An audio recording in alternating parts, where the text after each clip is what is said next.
প্রিয় বন্ধুগণ, হিন্দু ধর্মাবলম্বীদের পূজার সময় ঘনিয়ে আসছে। এই উপলক্ষে মুসলিম কমিউনিটি, বিশেষ করে ইমাম সাহেবান, আলেম সমাজ, হেফাজতে ইসলাম বাংলাদেশের সকল নেতা কর্মীরা, খেলাফতের সকল নেতা কর্মীরা, ইসলামী সকল সংগঠনগুলোর নেতা কর্মীরা, আপনারা আইন শৃঙ্খলা রক্ষার ক্ষেত্রে আপনারা সকলে সজাগ এবং চৌকান্না থাকবেন।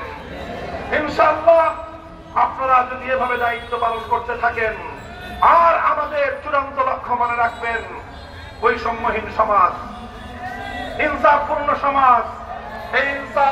এই বৈষম্যহীন সমাজ করতে হলে মানব রচিত তন্ত্র মন্ত্র দিয়ে পূর্ণাঙ্গ সফলতা কশ্চিনকাল সম্ভব নয়। যদি আমাদেরকে চূড়ান্ত সফলতা অর্জন করতে হয়, আল্লাহর জমিনে আল্লাহর দ্বীন কায়েম করতে হবে। আল্লাহর দেওয়া যে রাজনৈতিক ব্যবস্থা মানব রচিত তন্ত্র মন্ত্র নয়, আসমানের মালিক সৃষ্টিকর্তার যে রাজনৈতিক ব্যবস্থা, সেটা হলো প্রতিনিধিত্বের রাজনীতি। আল্লাহর প্রতিনিধি হিসেবে খেলাফতের রাজনীতি করতে হবে।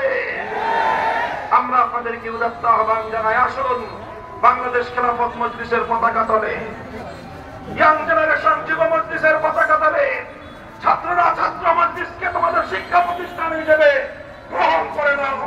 আগামীর বাংলাদেশের জন্য আমরা যোগ্য দক্ষ জনশক্তি তৈরি করবো ইনশাআল্লাহ। পাশে থাকবেন তো ইনশাআল্লাহ।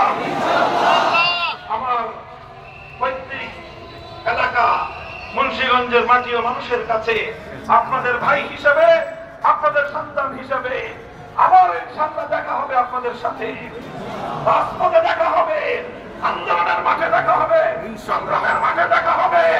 আল্লাহর জমিনে আল্লাহর দ্বীন কায়েম করার উত্তপ্ত যে কোনো সংগ্রামে আপনাদের সাথে পাবেন ইনশাআল্লাহ।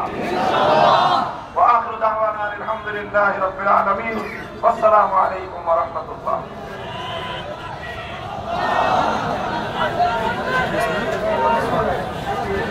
সংগ্রামের সাথে